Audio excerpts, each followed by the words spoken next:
Hello, this is Ryan Claytor, and I am talking to all the Kickstarter newbies out there. So, I've currently got a campaign running right now. If you go to onebiteatatimebook.com, you'll see it. This is running throughout the entire month of November 2023. And I've got an email list that I've been keeping up for almost a couple decades at this point. And the reason I bring that up is because I've got some statistics on that email list of mine, and I can see that an overwhelming majority of the folks on that email list have never backed a Kickstarter campaign ever. And that makes me sad because my new book is on Kickstarter, and I want to sort of demystify this whole Kickstarter process for you. Hopefully, make it a little bit easier so that you might be able to take part in this great deal I've got for you on my new book. So let's head over to onebiteatatimebook.com. And once we do, it should look something like this. So here is my Kickstarter homepage for my One Bite at a Time hardcover art book. And basically, when you get to the page, you've got a couple things here. This is the campaign pitch video, which you can watch if you like. And over to the right-hand side here, you'll see a few statistics, number of current backers, and the amount pledged so far of the necessary funding goal if the project is going to fund. So basically, if there is enough funding by the end of the campaign period, then the money that you pledge goes to the creator. In this case, it would be me. If this funding goal is not met by the amount pledged on Kickstarter, all the pledged money goes back to the backers or you. So if you pledge $20 to this campaign and we do not hit that $9,000 funding goal, then nothing is lost. It goes directly back to you. Your credit card is never charged. So it's sort of an all or nothing means that Kickstarter has for funding projects. With that out of the way, there's a lot of other information on a Kickstarter page, and it can get kind of overwhelming. But I want to show you how you can sort of make this a little more manageable for yourself. Okay, so first of all, of course, you want to familiarize yourself with the project, whatever it happens to be, whether it's mine or somebody else's. And there is a way on Kickstarter now that creators can customize their story page. So this is what Kickstarter calls your story page, which is this gigantic single scroll web page, right? So essentially now you can make text in the form of a header or images in the form of a header, and that auto-generates a table of contents for the story page. So now, instead of sifting through a gigantic list of a bunch of information, now it's sort of organized over to the left-hand side here. So you can see if you'd like to look at the purpose behind this project, or maybe the project itself. In my case, it's a book. So I'll click on the book, and you'll see that this book header down here will automatically jump to the top.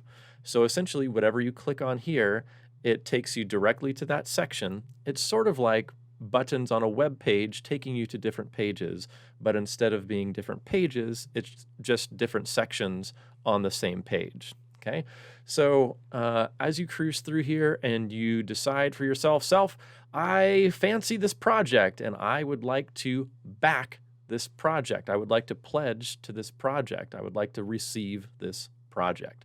So how do you do that? Well, typically there are a list of rewards on the story page somewhere that will often give you some visual representations of what the eventual product will be. Because remember, this is essentially a pre-order model where you are typically pledging for a product that has not yet been made. It's sort of a proof of concept for whether or not this product has an audience. So as you cruise through here, you are deciding on which product you would like to back. So if you look through and find a reward that you like the physical book, that's 17% off cover price with free US shipping for only $50. My goodness, what a deal. So now you've decided this is what you want.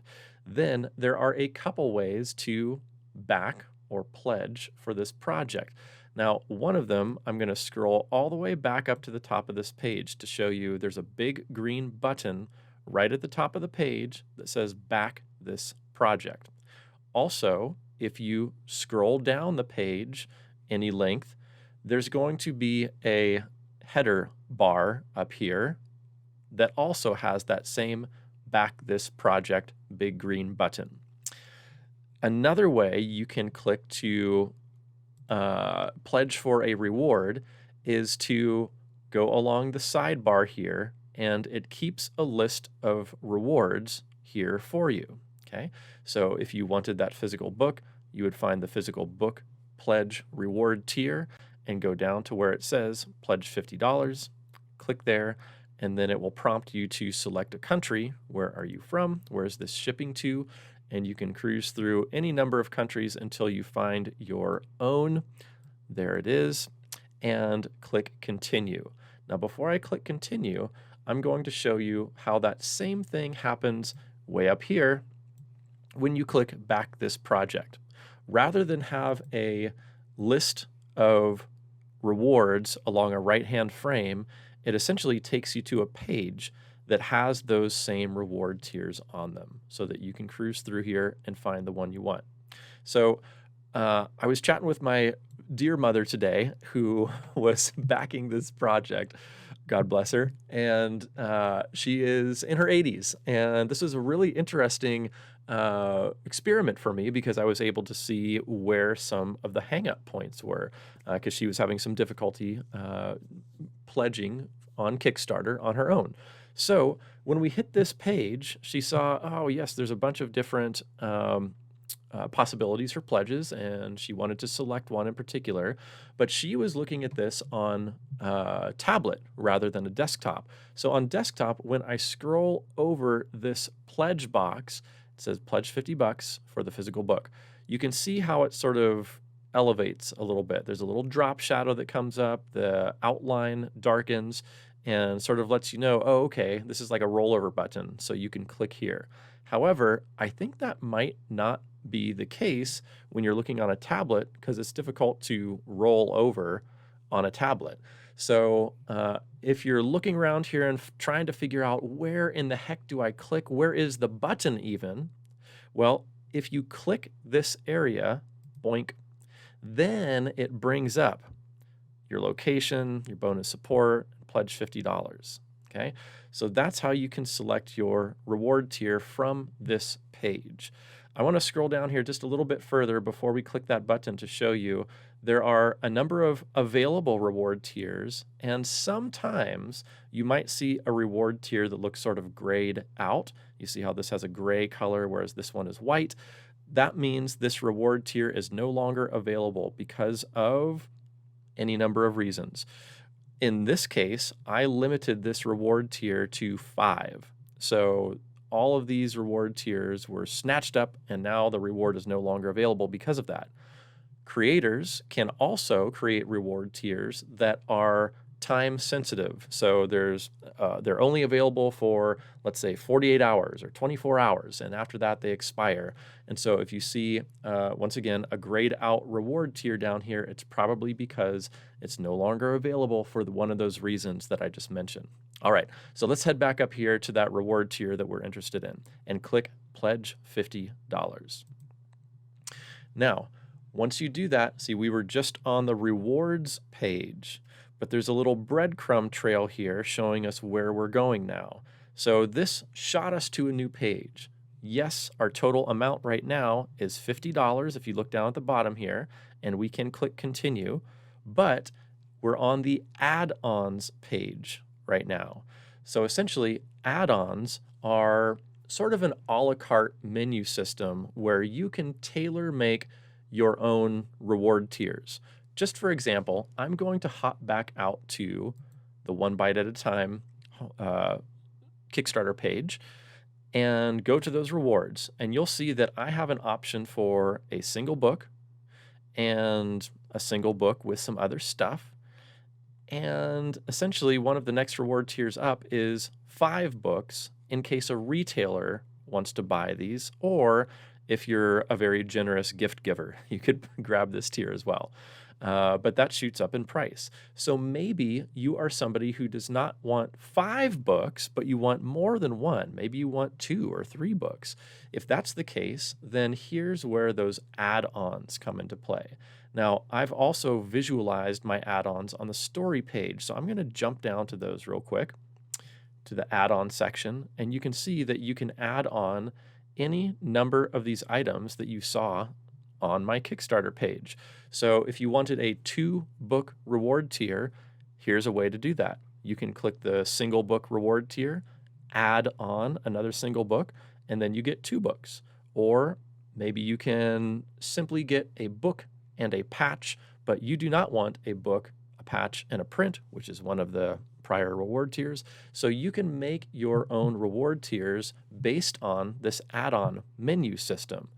Now, let me cruise through here real quickly and show you that in addition to the add-on items associated with the Kickstarter campaign, I also have a number of add-on items from my back catalog of work. So I'm a cartoonist. I've made a number of different comics, and I'm offering those in this campaign as well. So you see here is the back catalog add-on menu. So you could get Better Together, our wedding comic, or A Hunter's Tale, or whatever you want from these back catalog of my books. Those are also available in the add-on section. So let's hop back to back this project. Remember, we selected a reward tier. We click here and then click pledge $50. Then once we are here and it says total amount $50, you can just continue as we said, but here is the big list of add-ons, which include back catalog items that I just showed you, and they're ordered in numerical order in terms of their price. So $15 book is next to a $15 patch, is next to a $15 print. Then we move up to the $20 book, the $25 book, and you'll see that these are sort of interspersed here with items from my back catalog interspersed with items from this current Kickstarter campaign. The reason they're all mixed up here is because they're in numerical order. So you can cruise through here and find whatever add-on you want, add that, okay? And then once you do, it will tally up your price. You can click continue, and that takes you to a page where you can either log in if you have an account, but if you're watching this video, I'm guess you don't. So at this point, you would click create an account. So you're going to put in your name, your email, and create a password here, and you can select whether or not you want these things or not, and then create an account. Once you do that, it's going to take you to another page. Now that next page is probably going to look something, although maybe not exactly, like this. This is my Kickstarter page logged in and pledging for a campaign, and you'll see there are a couple of credit card options here because I've input my credit card information into Kickstarter already. Now, if you're new to Kickstarter, you're probably not going to have this information in there yet, so they give you an option for a new payment method. Okay, so you would click that new payment method, and that asks you for your credit card number, expiration date, all your pertinent info. So once you input your info here, you'll look downwards and read through these disclaimers talking about how rewards are not guaranteed. Backing means supporting a creative project regardless of the outcome. And they make you click this button that says, I understand that rewards or reimbursements are not guaranteed by either Kickstarter or the creator. So that is an unfortunate reality of crowdfunding. Essentially, this is a pre-order model. The products, by and large, do not exist yet. And so occasionally there can be difficulties with manufacturing or dishonest creators that give crowdfunding a bad name. By and large, I have had overwhelmingly positive experiences with crowdfunding. Although there is a reality that sometimes campaign promises are not fulfilled. Because of that, Kickstarter makes you acknowledge that and before you click pledge. Okay, so that's what that's all about. I will say that I have been fulfilling orders for my own work for 20 years at this point, and I've been fulfilling crowdfunding campaigns of my own for 10 years. And I have never fallen short of my campaign promises. So I hope that you'll back this campaign of mine with confidence. With that said, that's all you need. Once you've input your credit card information and acknowledged the disclaimers, it opens up the possibility of clicking this pledge button. So that's it. Once you do that, then you are home free and you can kick back, enjoy the campaign, because I've got all sorts of different stuff that's going on for my One Bite at a Time art book campaign. In fact, today, just to reward the day one backers, I was playing a little game with them. And I said, hey, if you're willing to tell a friend about the campaign, come over to the comments page, let me know, hey, I let someone know, and I will put your name in a random name picker. And tomorrow, 24 hours later, I'm going to give away a piece of original artwork of mine for one of those folks that mentioned their name on the comments. Easy as that. I didn't check in on them. I wasn't forcing proof to show me that, but that's just one example of some of the fun that we're going to be having here on the campaign for One Bite at a Time book.com. If you want to head over there and follow this easy Kickstarter tutorial, I would love to see you there. If by chance you're running into any problems with Kickstarter or challenges, confusions, difficulties, please reach out to me. I'm very accessible, especially this month through the Kickstarter campaign. So I'd love to see you there. Thank you so much for watching. I hope this is helpful, and I'll see you at onebiteatatimebook.com. Take care.